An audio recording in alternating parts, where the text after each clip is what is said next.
President Faust, members of the Harvard Corporation and the Board of Overseers, members of the faculty, proud parents, and above all, graduates. And so begins JK Rowling's 2008 Harvard Commencement Address. Though clearly more comfortable in front of a computer than a crowd, the renowned Harry Potter author imparts her wit and wisdom on the graduates and their families. And just as her novels appeal to all ages, Rowling explains you are never too old to learn The Fringe Benefits of Failure by JK Rowling. The first thing I would like to say is thank you. Not only has Harvard given me an extraordinary honor, but the weeks of fear and nausea that I have endured at the thought of giving this commencement address have made me lose weight. A win-win situation. Now all I have to do is take deep breaths, squint at the red banners, and convince myself that I am at the world's largest Gryffindor reunion. Delivering a commencement address is a great responsibility, or so I thought, until I cast my mind back to my own graduation. The commencement speaker that day was the distinguished British philosopher Baroness Mary Warnock. Reflecting on her speech has helped me enormously in writing this one, because it turns out I can't remember a single thing she said. This liberating discovery enables me to proceed without the slightest fear that I might inadvertently influence you to abandon promising careers in business, the law, or politics for the giddy delights of becoming a gay wizard. You see, if all you remember in years to come is the gay wizard joke, I've come out ahead of Baroness Mary Warnock. Achievable goals, the first step to self-improvement. Actually, I have racked my mind and heart for what I ought to say to you all today. I have asked myself what I wish I'd known at my own graduation, and what important lessons I have learned in the 21 years that have expired between that day and this. On this wonderful day that we are gathered together to celebrate your academic success, I have decided to talk to you about the benefits of failure. Looking back at the 21-year-old that I was at graduation is a slightly uncomfortable experience for the 42-year-old that she has become. Half my lifetime ago, I was striking an uneasy balance between the ambition I had for myself and what those closest to me expected of me. See, I was convinced that the only thing I wanted to do ever was write novels. However, my parents, both of whom came from impoverished backgrounds and neither of whom had been to college, took the view that my overactive imagination was an amusing personal quirk that would never pay a mortgage or secure a pension. I know that the irony strikes with the force of a cartoon anvil now. So they hoped I would take a vocational degree. I wanted to study English literature. A compromise was reached that in retrospect satisfied nobody, and I went up to study the modern languages.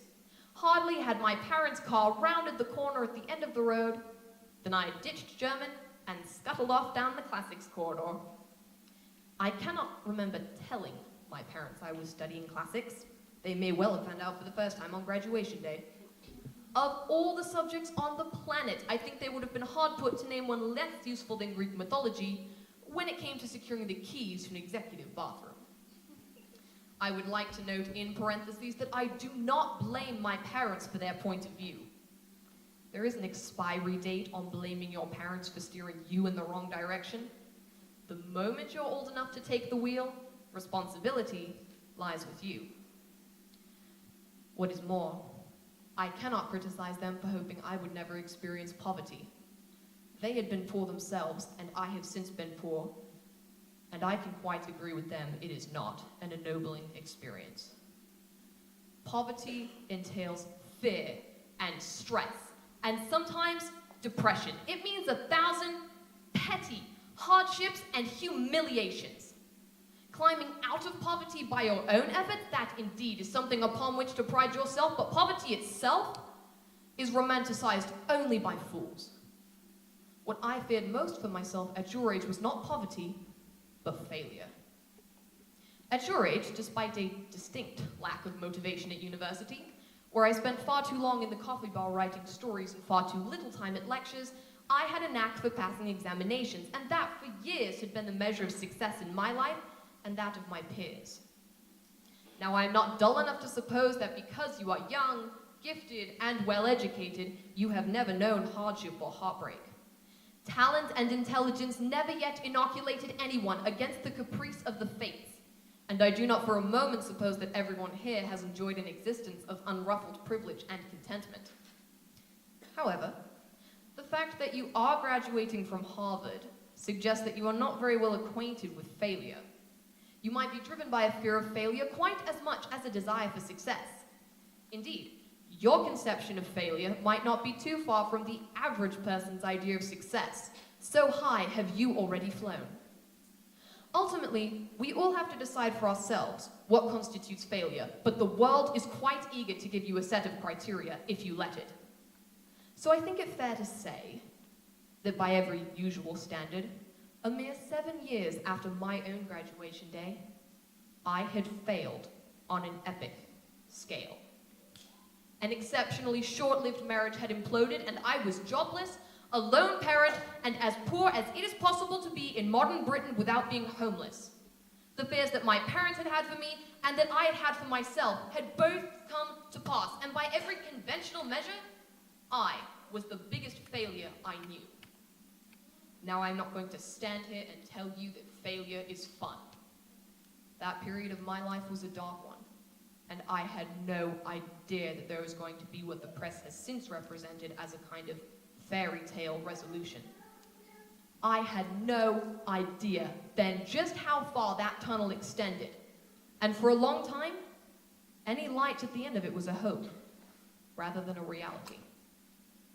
So why do I talk about the benefits of failure? Simply because failure meant a stripping away of the inessential. I stopped pretending to myself that I was anything other than what I was, and began to direct all my energy into finishing the only work that really mattered to me. Had I truly succeeded in anything else, I might never have found that motivation to succeed in the one arena I believed I truly belonged. I was set free, because my greatest fear had been realized and I was still alive.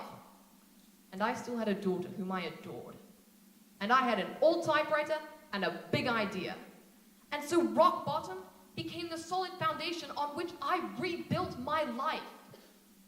Now, you might never fail on the scale I did, but some failure in life is inevitable. It is impossible to live without failing at something, unless you live so cautiously you might as well not have lived at all, in which case you fail by default.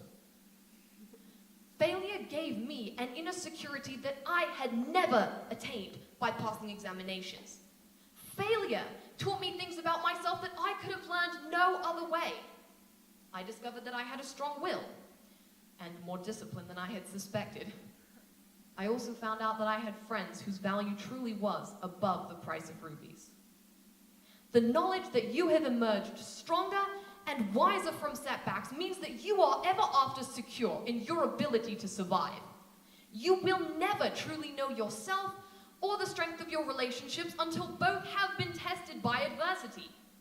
Such knowledge is a true gift for all that it has painfully won, and it has been worth more than any qualification I ever earned. So given a time turner, I would tell my 21-year-old self that personal happiness lies in knowing life is not a checklist of acquisition and achievement. Your qualifications, your CV are not your life, though you will meet many people of my age and older who confuse the two. Life is difficult and complicated and beyond anyone's total control, and the humility to know that will enable you all to survive its vicissitudes. I'm nearly finished. I have one last hope for you today, which is something I already had at 21. The friends with whom I sat on graduation day have been my friends for life. They are my children's godparents, the people to whom I've been able to turn in times of trouble, the people who have been kind enough not to sue me when I took their names for Death Eaters. At our graduation, we were bound by an enormous affection, by our shared experience of a time that could never come again, and of course, by the knowledge that we held certain photographic evidence that would become exceptionally valuable if any of us ran for Prime Minister. So today, I wish you nothing more than similar friendships. And tomorrow, I hope that even if you remember not a single word of mine, that you remember those of Seneca, another of those old Romans I met when I fled down the classics corridor, in retreat from career ladders and in search of ancient wisdom. As is a tale, so is life. Not how long it is, but how good it is what matters. I wish you all very good lives. Thank you very much.